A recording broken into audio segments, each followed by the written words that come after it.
Live from WRAL News Headquarters in Raleigh, your number one source for local news. WRAL News, coverage you can count on. I'm Brett Neese, live in the WRAL Breaking News Tracker this morning, where a multi-county chase ends with shots being fired in this South Raleigh neighborhood. Coming up, what I've learned within the last hour.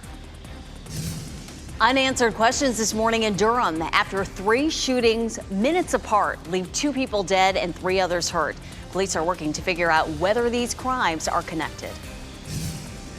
And it is a calm and cool start for us as we head out this morning. We'll talk about what we're looking at into the Labor Day weekend, though, and some hotter temperatures coming up. We're live at Wrightsville Beach now 24 hours after Idalia. Coming up, I'll explain how lifeguards are warning beachgoers ahead of the holiday weekend.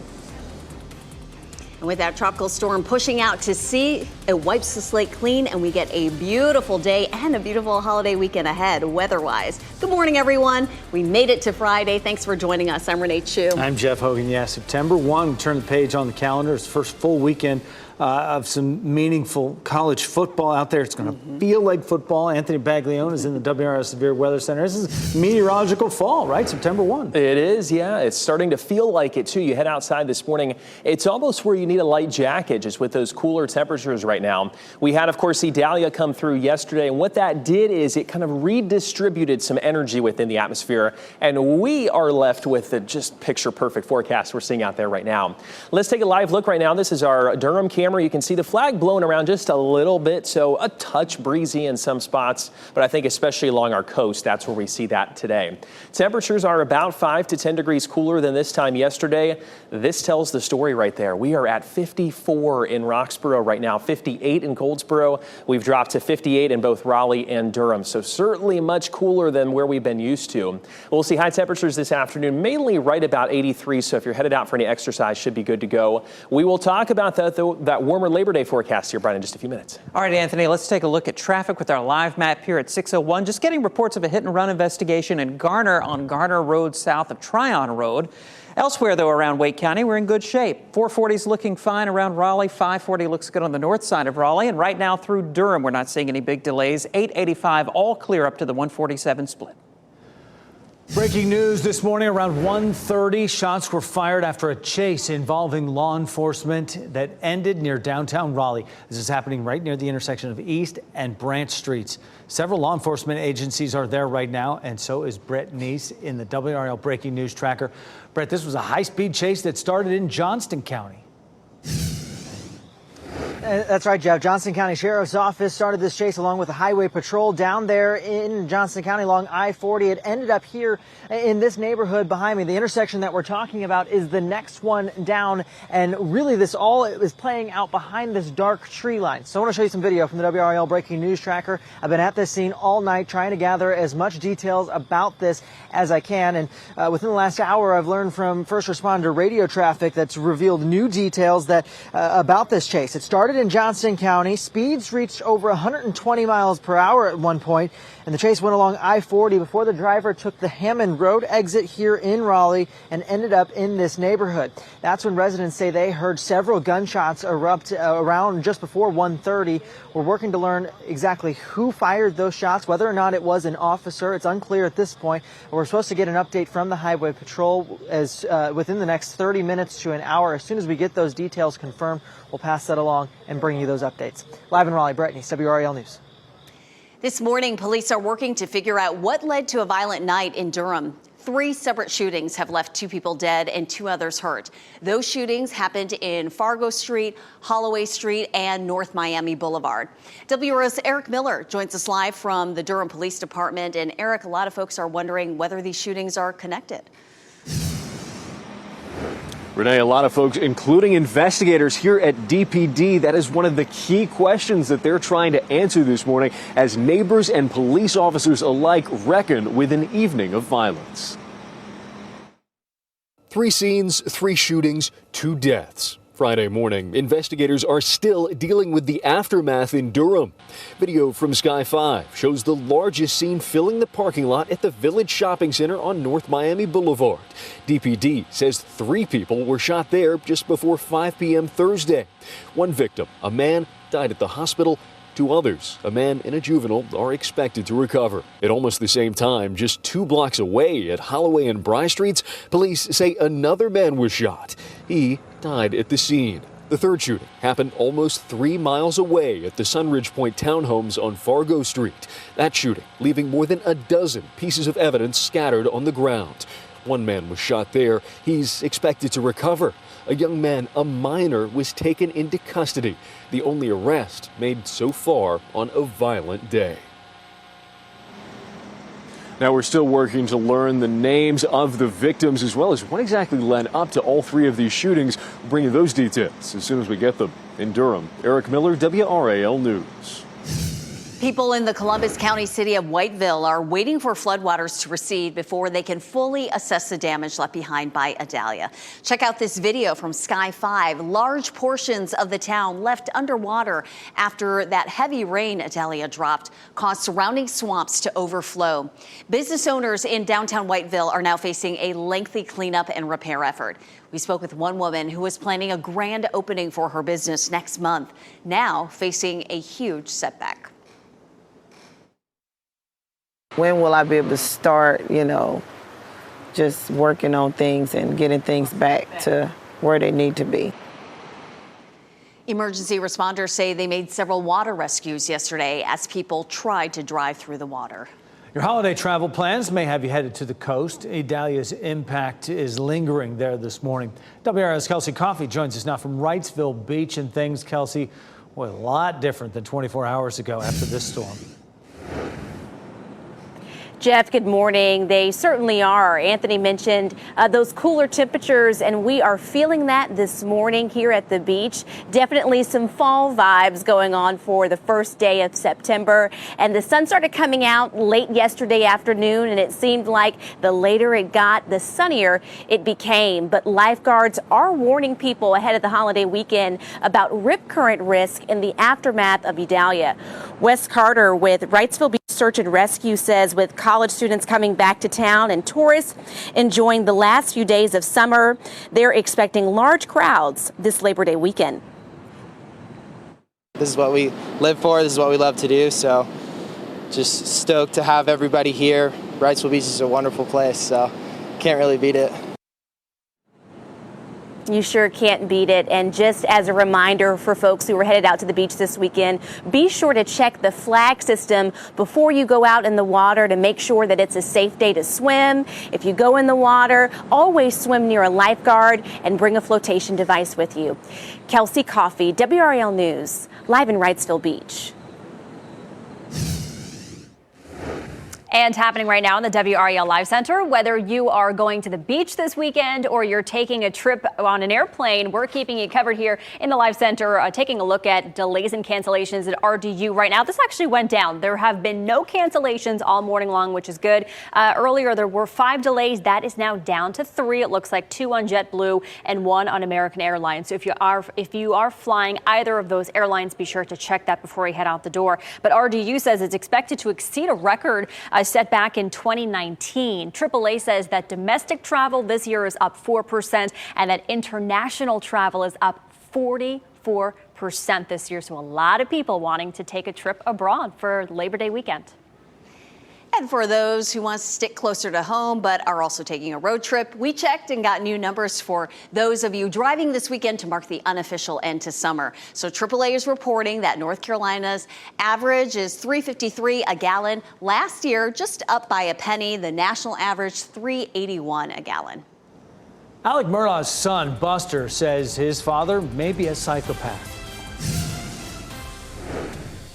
You look at the manipulation and the lies and the carrying out of that such, and I think that's a fair assessment. After the break, more of what Buster revealed in a blockbuster new interview. And the heart-wrenching cover of UNC's Daily Tar Heel is turning heads nationally. What the editor says the paper is focusing on now after the shooting on campus. It's definitely a cool start this morning, but as we head into the holiday weekend, we're looking at temperatures continuing to heat up into our Monday and Tuesday. We'll talk about what to expect here at home and at the beaches coming up after the break. As you get into your car, tune to WRAL News Plus on your radio. In Raleigh on 99.3 FM. In Durham, 96.5 FM. And everywhere on 101.5 HD3.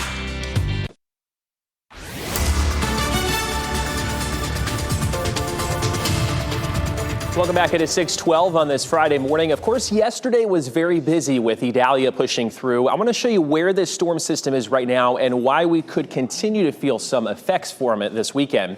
60-mile-per-hour winds. It's what we call a post-tropical cyclone, meaning it really doesn't have any tropical characteristics to it anymore.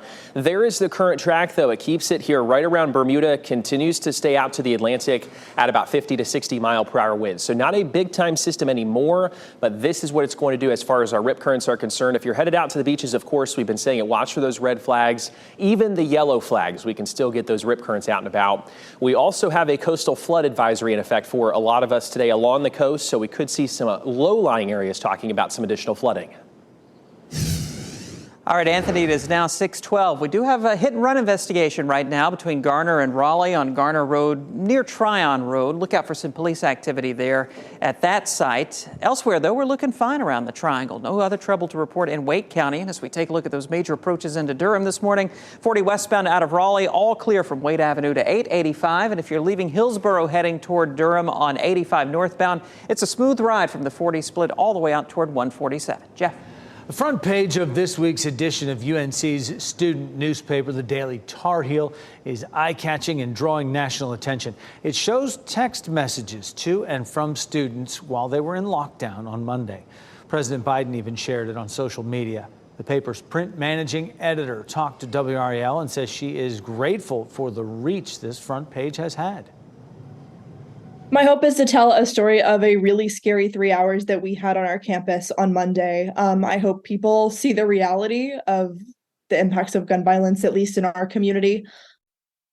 She says staff at Daily Tar Heel is now focused on examining what happened over the course of those 3 hours that the university was placed on lockdown and how the university handles crisis communications. Alec Murdaugh's son, Buster, is breaking his silence on his father's murder conviction. His father serving a life sentence for the murder of Buster's mother, Maggie, and younger brother, Paul. WRAL's Ken Smith is here now with more on how Buster is defending his father. Ken. Renee, Buster Murdaugh is speaking out for the first time 6 months after his father's conviction. This was also his first on-camera interview for a documentary, The Fall of the House of Murdaugh. He answered questions about his family, his relationship with his dad, the trial, and that fateful night. Mr. Murdaugh defended his dad and pointed the finger at police, also pointing to the trial, calling it unfair. He was at his father's trial every day, taking the stand in his dad's defense. But this was his response when the reporter listed the traits of a psychopath and asked him if he thinks his dad fits that description. I'm not prepared to sit here and say that it encompasses him as a whole, but certainly I think there are characteristics where you look at the manipulation and the lies and the carrying out of that such, and I think that's a fair assessment. We're also finding out Alex Murdaugh no longer has phone privileges behind bars, at least for now. The Corrections Department says his attorney recorded him reading journal entries, which aired in that documentary. It's not a crime, but it's not allowed. Mr. Murdaugh was also asked about the death of his friend Stephen Smith, whose murder is now being investigated as a homicide. Murdaugh denied having anything to do with Smith's death. We should also note he is not a suspect in this ongoing investigation. Ken, thanks. That story won't go away, right? Pentagon says its newest website is a one-stop shop for declassified UFO information. The site that launched yesterday has links to publicly available records about UFO investigations, and that includes videos and reports. A Pentagon spokesperson says this is the next step in the process for the government to be more transparent about reported UFO sightings.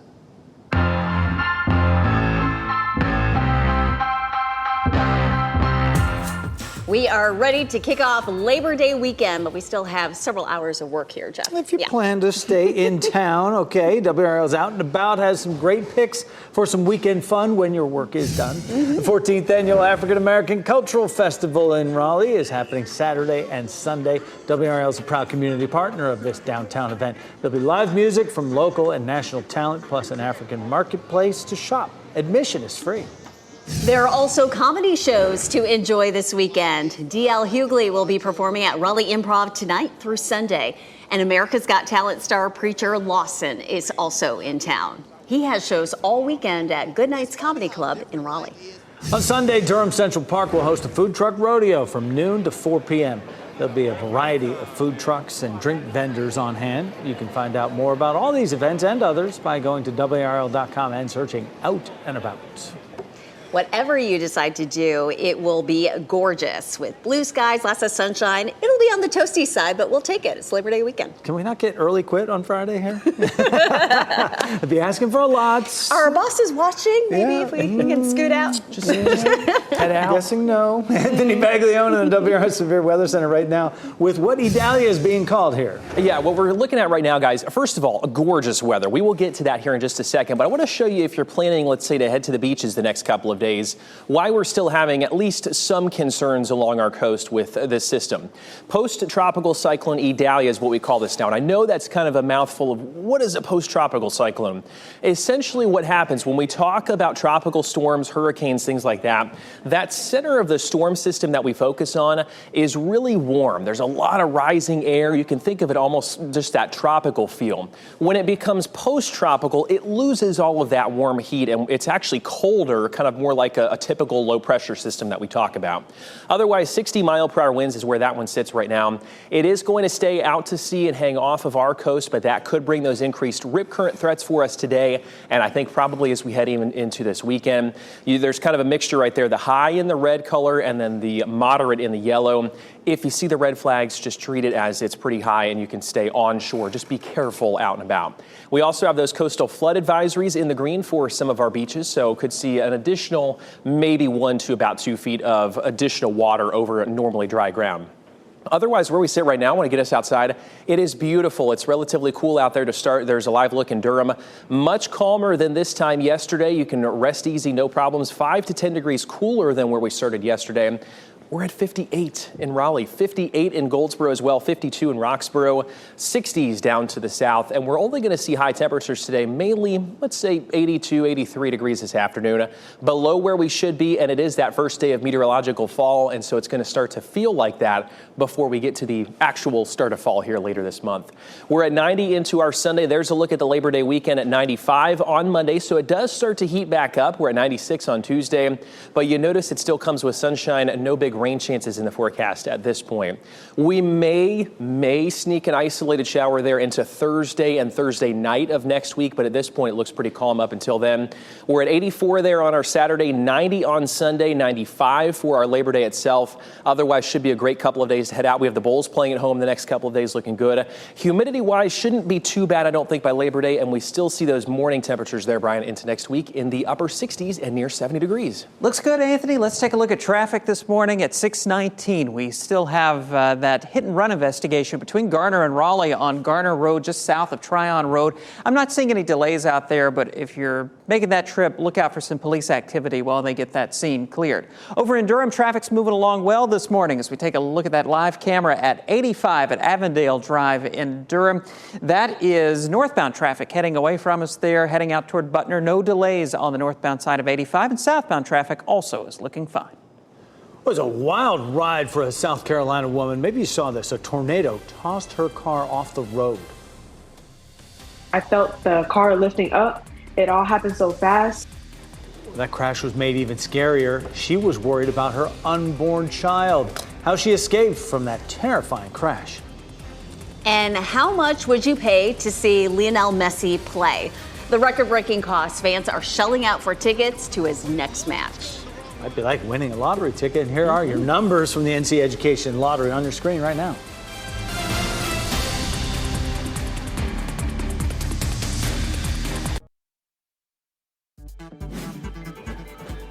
This What's Trending report, sponsored by Rug & Home.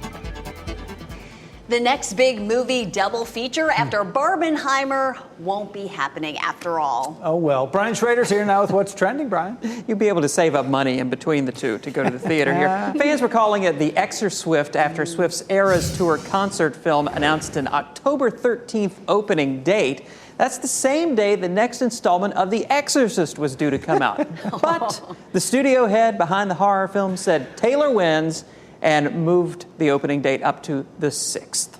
Yeah, bet when the execs heard that, they were like, no way are we even going to try and compete with Taylor Swift's movie.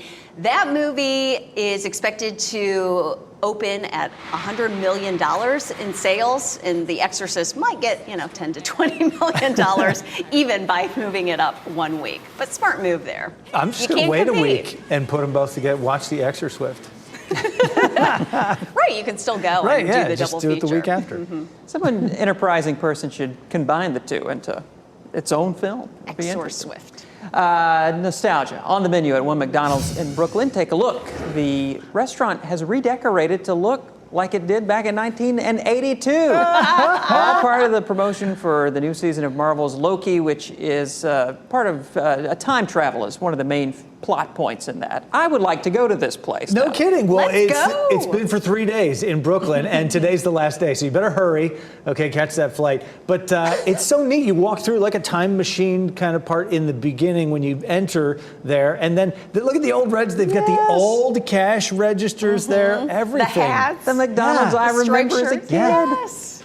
Oh my goodness. Fantastic. And order your Happy Meal. Brian, thank you.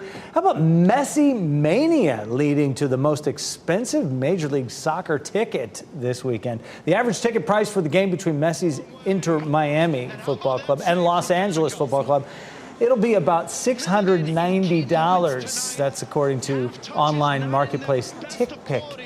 Messi will play in Charlotte next month, and right now the average ticket price for that game in Bank of America Stadium is $355. And don't forget, it's Football Friday. You can catch all your favorite high school teams in action tonight right here on WRAL. It kicks off at 11:35 p.m. We're live at Wrightsville Beach now 24 hours after Idalia. Coming up, I'll explain how lifeguards are warning beachgoers about rip current risk ahead of the holiday weekend. And certainly what a difference a day makes. We are much quieter right now with Idalia offshore, but we are seeing the sunshine, the relatively cool temperatures out there. We'll walk through our travel forecast and back here at home as well coming up. And in the last 10 minutes, we've learned a man is dead after being in a shootout with law enforcement. Brett Neese is at the scene in Raleigh where it happened after a high-speed chase.